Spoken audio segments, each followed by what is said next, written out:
ولا نعبد إلا إياه مخلصين له الدين ولو كره الكافرون. الله أكبر الله أكبر الله أكبر لا إله إلا الله والله أكبر الله أكبر لله الحمد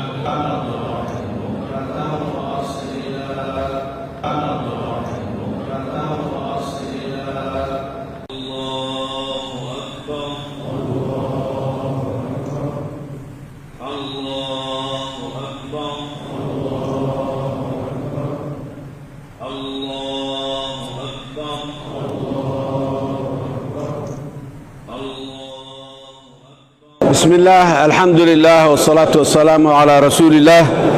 السلام عليكم ورحمة الله وبركاته.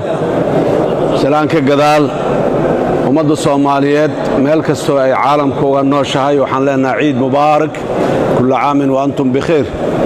وحن عينينا دمان ضدك انت حنوسا وحن عينينا ان إلهي أموره دفضي دمان انت حاجاتك باهيها قبه.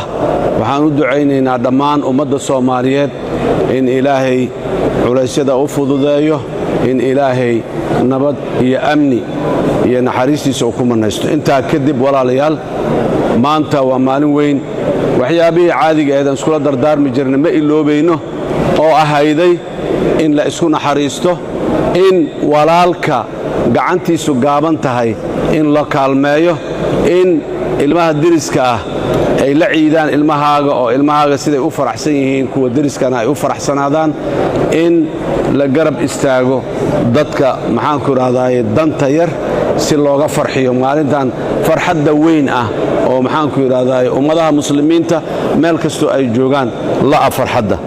intaas kadib walaalayaal, ummadda Soomaaliyeed sida aan mar walba aan ku celceli jirnay wada dheer oo aad iyo aad u dhibadan sanado badanna soo qaadatay ayay soo martay. hayaankaasi weli waa socdaa, gaabis waa nagu jiraa, waa gaabinaynaa, laakiin waa soconnaa. maalintii jamhuuriyadda saddexaad la soo aasaasay 2000 taariikhdu markay ahayd ilaa iyo maanta, Soomaaliya maalinba maalinta ka dambaysa horumar iyo horay ayay u sii tallaabsanaysay, u socotay. dabcan ummad waaye, dabcan hoggaanka talinaayo waa mid bani aadam ah, khaladaadkiisa leh, gaabiskiisa leh, laakiin muhiim waxa ah in la socday oo aan hal meel lagu nagaanin. waxaan rabnaa socodkaasi inuu sii jiro, in la sii dheereeyo, in maxaan ku iraadaaye